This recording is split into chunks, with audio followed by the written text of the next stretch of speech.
下面我们讲21独木站的最后一堂课啊。那么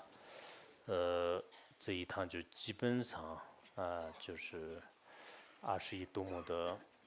大概的就是一些功德啊，然后一些利益啊都讲了。其实如果详细讲的话，那韩文当中也有一些相关独木法门的一些法本儿，然后藏文当中也有。但因为我们这次呢，就是让大家稍微这个明白一下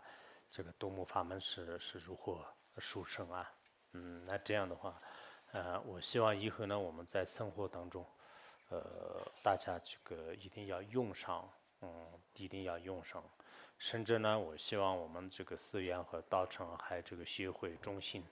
这些这个佛教的团体当中呢，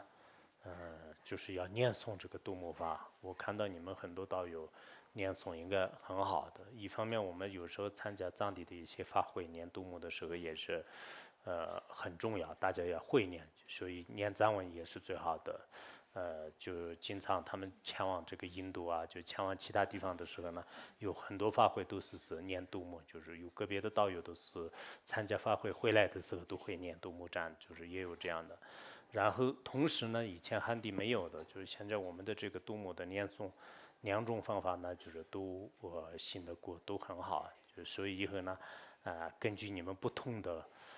这个根基吧，就是我们最近就南宗这边就是用一种调子，然后尼宗这边用一种调，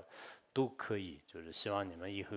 在汉地寺院和学会道场当中呢，就经常这个弘扬就是独木法。如果这个声音呢，就是在不同的佛教界的这个群体当中能传出来的话呢，我通过这个分别念的必量就是应该就是我们的这个佛法的这个很多的位缘呢，就是会得以牵出就是包括个人的这个修行呢，就是一定会是有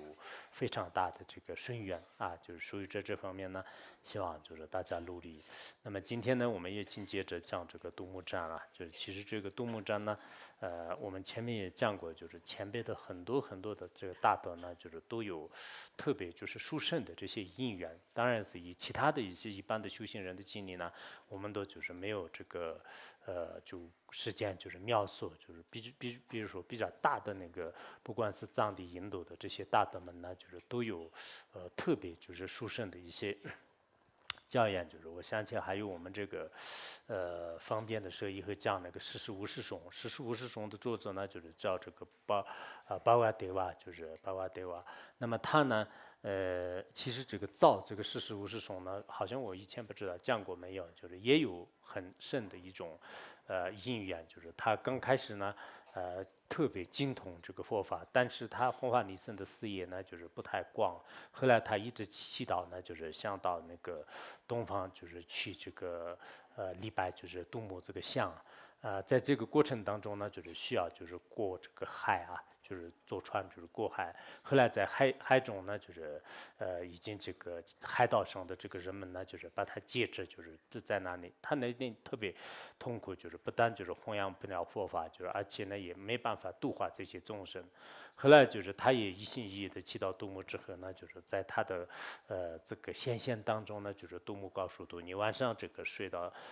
这个怎么样的这个姿势的话，那你可以今天就是到那一处。后来呢，就是他就非常这个向往自己的故乡，就按照这个独木的姿势这样睡下去了以后，第二天呢，就是确实已经到达了自己的故乡。但到了故乡以后，他原来的这个寺院呢，在同一个时代当中已经完全的就是有了很大的变化，就是有些高僧大德已经圆寂了，有一些新的思想潮流呢，就是不断的在涌现。那么这个时候呢，就是他的这个弘法利生呢，更就是没有办法就是展开，就是特别就是一种这个就比原来就是还差，就是那个时候呢，他就想就是他就想到了，就是这次的我的这个弘法利生的事业就都不成功的原因呢，就是那个海岛上的人们就是劫持我就而这个损害的。所以呢，就是他生起一些这个恶念，就是马上用这个切克印书印，就是念一些恶咒，就是结果呢，就是这个海岛上的人们呢，就是全部都是就出现就是地震啊，就是全部就是沉在这个大海里面。后来呢，就是他自己塑造的罪业呢，就是想起来了以后极其惭愧，然后进行这个忏悔啊。进行忏悔以后呢，他就为了这个忏悔，从印度呢，就是这个磕头，就是到这个就是文殊菩萨的道场，就是五台山，就是他准备发愿，就是这样。但这个过程当中呢，杜牧呢，就是也这个告诉他，你如果这个光这样磕头呢，就是不一定清除你的罪障。如果你真的这样想的话呢，那么你应该就是造这个非常这个有意义的引导这个人们众生呢，就是迅速成佛的这样的这种法要呢，就留给这个世人呢，就是可以清净你的罪障。后来这个波瓦德瓦上师呢，就是经过多年的这个闭关啊、实修啊，还有这个抉择啊，然后呢，最后就是他觉得是所有的这个修行当中，就是成佛最快的呢，如理如法的一至三之事。所以后来就是造了就是50个颂词的十世无世颂。这个十世无世颂呢，虽然表面上看呢文字不是很多的，但是呢，真正的这个按照杜牧的这个书记啊，就是一生这个成佛呢，就是必不可少的，就是非常这个深深的窍诀呢，就是集聚一起，就然后就留给这个世间的人们啊，就是有这样的这个说法。所以呢，我们就是也想到了，就是这个很多的这些大德呢，就是为什么这个修成杜牧之后呢，就是对大家就是对自己啊，就应该是有非常大的这个这种突破性的吧，就是可以这么说，就是有些这个事业的这种展开。我们在座的很多道友呢，有些是自己很想把自己的修行呢33种就是圆满这个完成，有些呢就是很想在有生之年当中，就是以自己的这个微薄之力，就是绕以这个有情呢，就是弘扬佛法，就是但是有心力不足，也有这种情况。那在这种情况下，我们光是分别念再怎么样，就是梦里的这个使他强盛，也不一定是起到作用的，一定要通过一种这个三巧方便方法啊。那这种三巧方法呢，我想是应该是这个起到度母，就是通过度母法门来，就是度化这个众生，就是这是非常这个合理的。凡是藏地印度，就是我也就想起了很多的故事，但这次呢，因为我们就是也不可能耽误很长的时间，就是还有藏传佛教和还有很多的一些传记里面的这个故事啊，就是特别多。比如说我以前好像讲过没有，就是那个无著菩萨，就是那个是这个佛子行37颂的这个作者，就是无著菩萨，就是藏地的无著菩萨。他的是有一次，好像我以前也翻译过吧，就是那个传记，他有一次就是从他的这个家乡，就是路过拉萨的这个途中呢，就看见了，就是有一条就是特别这个大的河流，然后呢，就是看见有7、8个人呢，就是准备在过河，就是骑着马过河，然后呢，就是突然间就是就是那个水呢，就是特别深，就是全部都是沉在这个水里面呢，就是全部都沉在水里面。那个时候呢，无著菩萨就是万分焦急啊，就是然后马上呢就是祈祷就是度母啊，就是马上这个祈祷度母。那个时候呢就是非常这个希冀般的，就是大多数的人就是除了一匹马和这个一个人呢，就是已经沉下去了，就其他人呢就非常这个稀有的，很快的时间当中已经到就是岸边了，就这个很安然无恙，就是没有任何的这种没有任何的这种损害。那这个时候呢，就是他看见就是那个人啊，就是已经就是沉在里面了，就是沉在里面。这个时候不知不觉就是无著菩萨的后面呢，就是出现一位就是身体高大的，就是身上呢就是穿着白色铺路的一个人，还有这个什么这个腰间呢，就是也有这个系着这个什么这个茅草的这个腰带，就是这样的一个人呢，就是出现，就是说是我来就是去这个救他们，就是结果他自己呢就是永远到这个河里面，就是然后把这个人呢就落水的这个人就是从树里面就是拽过来了，然后呢就是顺利的就是拉到岸边，拉到岸边之后呢，就是不知不觉的那个白衣服的人呢，就是已经消失无踪啊，就是消失无踪。当场的人们呢，就是大家都非常这个稀有，就是然后问无主菩萨就是这是这么一回事。无主菩萨就是我也不知道，就非常这个稀有，是什么回事。让很多人呢就是说这是应该是这个度母的这个加持就是无主菩萨也是这个就说到了，就是说是我们只要有这个诚挚的信心祈祷的话呢，三宝呢就始终都是不会欺负我们的就是意思呢就是应该是这个度母就是所以